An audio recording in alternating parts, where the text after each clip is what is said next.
EduMatch. It's EduMatch. EduMatch. It's EduMatch. You're at EduMatch. EduMatch. Don't miss EduMatch. Don't miss EduMatch. You're at EduMatch.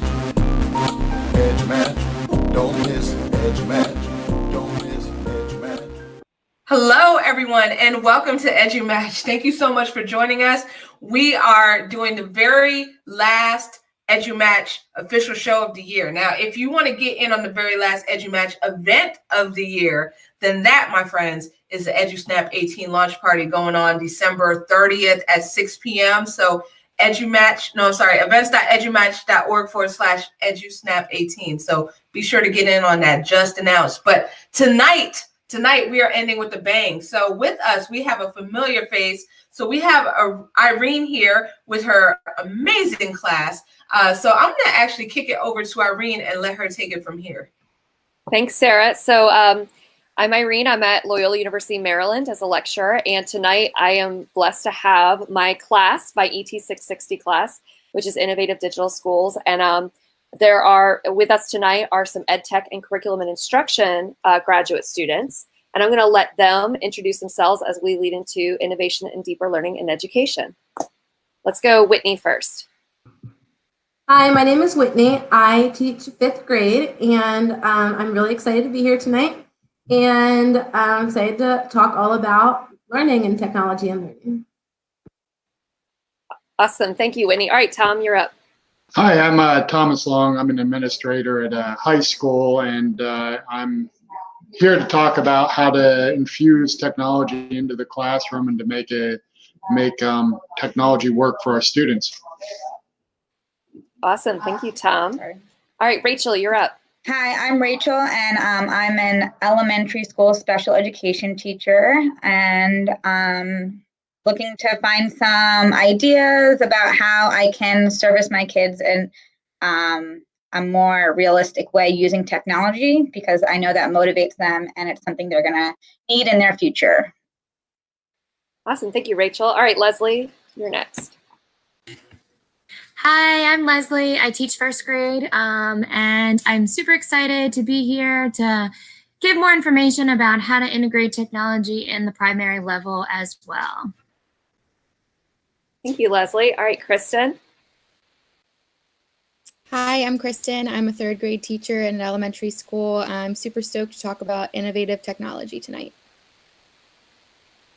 Thank you, Kristen. Kimberly, you're next. Hi, I'm Kimberly, and I teach 6th grade math, and I'm in the ed tech program at Loyola, and excited to talk more tonight. Thank you, Kimberly. All right, Christy. Hi, I'm Christy. I teach 2nd grade, and I'm looking forward to talking about deeper learning and technology infusion. Awesome. And last but not least, Charmaine. Hi, everyone. My name is Charmaine. I teach 3rd grade, and I'm excited to hear about other innovative tools. Awesome. So we're going to kick it off with the first question. And so we'll just let anyone jump in when you want. What does deeper learning look like in K-12 schools? So I think deeper learning looks like a lot like students are collaborating and working well together. But then I also think that there's a time for students to learn the knowledge and skills, and then they're applying those knowledge and skills to work with others and have deep conversations and innovate and create, but then using what they learn to do those types of things. I agree with Whitney. I feel like it's really important for the kids to be able to master these skills. But in order to master these skills, there are lots of things that you can do in order to help them learn in an innovative way.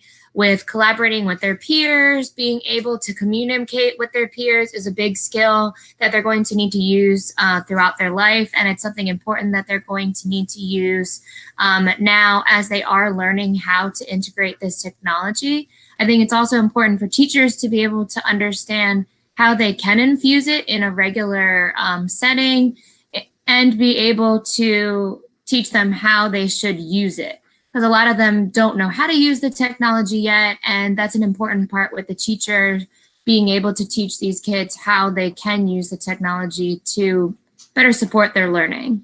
What I'm just thinking about is some schools that don't have access to technology. I feel like it's really important for a lot of my students who might have some more problems understanding learning. It's really important for them and me to explain to them like kind of the why, like why we're learning about something, what's the connection for them, to know why they have to learn something, what's the use for them outside the classroom. So a lot of times I try to unpack that when I'm going over, you know, why we're doing something they don't want to do.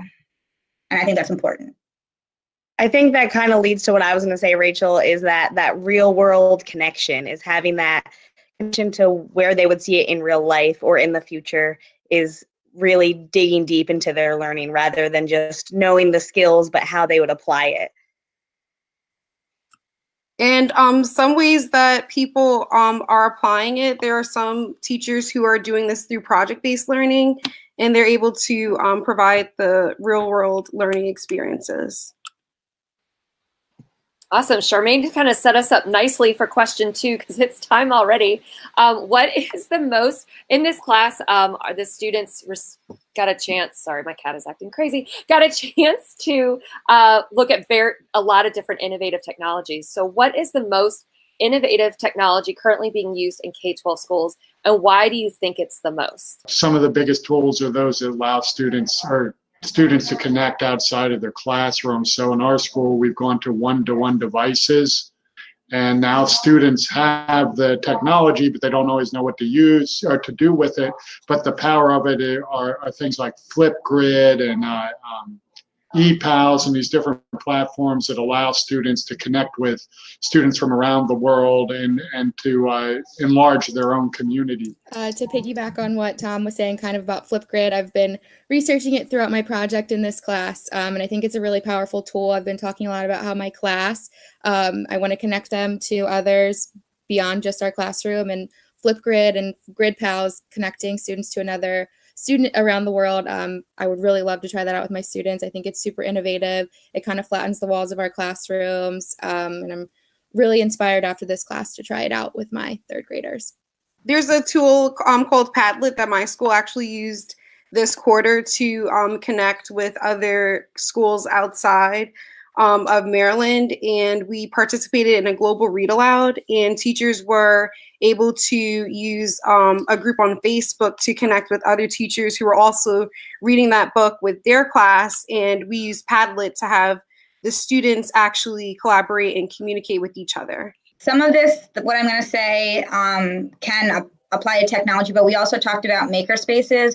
And again, I just think of some schools that might not have access to all the digital learning that in our cohort we have access to, such as one-to-one devices, or even, I don't know, some districts may not even have a classroom computer. I felt like a maker space was a really awesome way to have like a hands-on experience for the students, especially, again, like my students who need a lot of multi-sensory outputs. And then we also did infuse in our class using technology within the makerspace by using things like Ozobots or Makey and having that connect to the curriculum. Awesome. So let's move in beyond the tools and the specific programs into the innovative educators, innovative ideas. Rachel kind of set us up talking about maker spaces a little bit. And so name an innovative educator or an innovative idea or an innovative school that inspires you the most, and include why they inspire you. There's an article by Shelley Wright, but this idea has been bandied around a lot very recently, is putting Bloom's taxonomy on its head. And when you're going for your teaching degree and everybody learns about Bloom's taxonomy and how you have to start with recall and move all the way up to creativity, but I think our schools have kind of been trapped by Bloom's taxonomy. And I think, well, struggling students, they need to do the basics before they ever get to the creativity and the analysis and that type of thing. I think it's important that we start putting that on its head and saying, let's use creativity as a way to engage students. And yes, they need some of the remedial things in that taxonomy, but that doesn't mean we have to wait till they grasp everything that's a building block to get there. We really need to start with the creativity, and then let students use that as an inroads to getting the other type of things that they may need. After reading this awesome book that we had in our class with different schools for a different world, I found it was a great tool for us to learn about different schools that are implementing new things in the classroom, or just different schools around the world that are implementing different things that will help students kind of reach the deeper learning. One of the schools in particular that I did find that was awesome is expeditionary learning education. When they talked about it in the 7th chapter about the alternatives of what kinds of schools there are out there, they discuss how expeditionary learning schools have made so much growth, and that they're showing that kids who are in these programs are making such success with their school because of the new ways that they are learning and different ways of accessing information. It's allowing these children to be able to be more involved and have more excitement in their learning, and they want to keep doing it, and they're enjoying their learning, and that's what's improving their scores in math and reading. From the chapter, they discuss how after only 3 years of being implemented, they had seen growth of 7 extra months for reading and 10 extra months for math. And that's huge. It's a huge thing to achieve from just starting a new program for only 3 years. And I learned a lot too from doing this project for this class, that it's very similar to project-based learning, and it's more engaging for the kids, and they find it more interesting to be able to have more authenticity with what they're learning and have more voice in what they can be learning and choosing what kinds of things they want to learn about.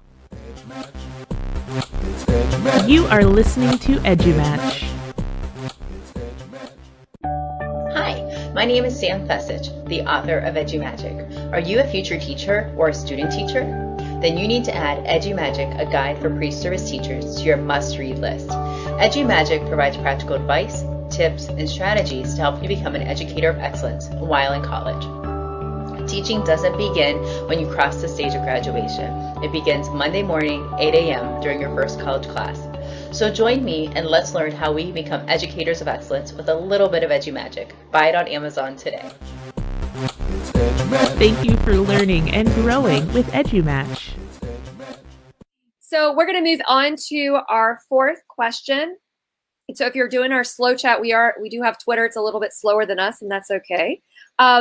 How does innovative technology, so we've talked about a lot of different technology in schools and people that are doing innovative tech, and how does it support deeper learning? I think innovative technology allows students to use the skills and the content that they've learned to create, and to kind of what I mentioned earlier, to create and to have deeper conversations and more meaningful moments and more meaningful conversations with each other. I think the technologies just allow, and it expands, people mentioned this earlier, but expands the walls of the classroom and broadens a lot of their perspective. Yeah, I think it brings it globally too. So like maybe using Skype or some kind of things to talk within other classrooms throughout the world kind of makes it more realistic for students and allows them to kind of connect and have that communication skill, which they'll need in future jobs as well. I think the access to information is important in research. In a traditional school, when students are locked to a textbook, they're kind of recalling what they learned and they have a limited source of information. This is technology, and we've just gone to the one-to-one devices this year, gives students the ability to find their own information and to synthesize it. They're working on, being creative with information, and they're learning how to deal with the information explosion that most adults don't even deal well with, the amount of information that we have. So I think it's important that the biggest transformation for me is the students being able to find their own information rather than being given information and having to use that information. I think that building on pretty much what everyone's already said, all those things are part of critical thinking skills that the students have to kind of get on by themselves, and that ties to deeper learning, which ties to also technology. When you come into things like coding and project-based learning, tying all those things together, the students need to be able to think critically. Like Tom just said, they have to find these sources. They have to, do all these different things, and they have to be critical thinkers and solve problems. And that ties into every subject that we teach, no matter what grade it is. Valerie over in the YouTube chat has said that her answer to our fourth question, which was how does innovative technology support deeper learning, is that tech allows students to travel beyond the four walls and their teacher's bias and limited info. Very similar to kind of what Tom was saying. And so I want to open up a rogue question to these students. So just to let everyone know, they kind of got the questions before so they could prep a little bit. I'd like to know y'all's thoughts on how do you see educators' bias limiting innovation and deeper learning? I think some come in with prior experiences, and trying something new can be really intimidating. So trying something that maybe, especially if you've heard that someone else maybe has not had the best experience with something, or maybe someone has had a failure, then that can make you nervous to try it yourself, and nervous that it might not work in your own classroom. I kind of agree with Whitney. I think that there are a lot of teachers out there who are kind of afraid to take a risk, maybe to try something new and innovative. And maybe there are a lot of teachers out there who are kind of stuck in the old ways. And like I said, they may have heard something from someone that didn't go well, or they're just afraid to try something new. So I think like the more we reach out on social media and PLNs and share what we're doing, maybe more people will join in the change. The reason why I went back to get this master's is to change things and to look at new options. And now in the position I am, I think that's one of my main things, is to get teachers who have been teaching a while to try new things. And I think it needs to start small, and it needs to be practical. It can't be seen as something that's just added to their workload that they already have, but something that, hey, and just spend that little effort up front, but in the long run, it's going to make things a lot easier. It's going to be a huge benefit for your students. So I think it's kind of how you sell it, or how you get that teacher buy-in that's important. I think this conversation could go on all night. But I think if there's no culture or a failure or risk, then it won't thrive. And so when we start talking about the teacher's bias and that the growth, and a lot of people know now about the growth mindset, I think we also need to look at the culture of growth in a school and in a setting to see if it's alive, if it's, if we're allowed to be, if we're supported in that growth. That's kind of my thoughts. So we are wrapping up. I was looking to see if there are any more comments from viewers, and I don't see anything. Sarah, do you see anything? No, I don't. But this was an awesome conversation. So Thank you so much, Irene, and thank you so much to everyone on panel. Loved hearing your insight, and that was great. Irene, is there anything else you wanted to say before we wrap? Well, I wanted to thank my students that came tonight. And I did post their handles, so if you want to contact them, they have a lot of knowledge. Like Valerie was saying, oh, I need to get that book.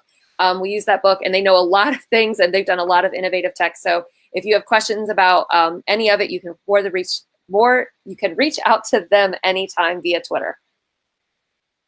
Awesome. Well, I definitely want to reiterate that. Thank you so much to all the panelists. Thank you, Irene, for facilitating this amazing conversation. And please come back anytime. All of you are welcome here on EduMatch. We'd love to learn from and with you. So also wanted to give a huge shout out to Valerie. Thanks so much for joining us and for chiming in on the YouTube Live. Wanted to give a shout out to my Pass the Scope EDU family. So on Periscope, this Thursday, sign up. The sign-up sheet is available, passthescopeedu.com. So definitely check that out. Great community of educators using Periscope to share our stories. So just awesomeness. Love it. So definitely check that out. Also wanted to give a few more shout outs before we officially close Tweet and Talk for 2018. So shout out to the EduSnap community. So EduSnap 18 is now available for pre-order on Kindle. It will also be available as a paperback and also as a free PDF. So check out Amazon if you want the Kindle or the paperback. And if you want the free PDF, then definitely check out our site, edumatch.org. The book will be launched on the 31st of the month, the very last day of 2018. So you're going to get like that full snapshot of education from January to December right there in that book. So check that out. We are going to have a launch party the day before, so the 30th. So the same time as Tweet and Talk, which is 6 p.m., our normal time, 6 p.m. on Sunday. So we're going to have our launch party, but it's not going to be out here on YouTube Live. You have to RSVP because it's special. So we have the link. If you go to events.edumatch.org/EduSnap18, then you can sign up for the exclusive guest list. Speaking of the exclusive guest list, go to events.edumatch.org/ISTE19 to get in on our Saturday night karaoke. There are a limited number of slots available, as well as Sunday. We will be meeting at Rose's Pizza. Y'all might remember from the last ISTE in Philly. Rose's Pizza is amazing.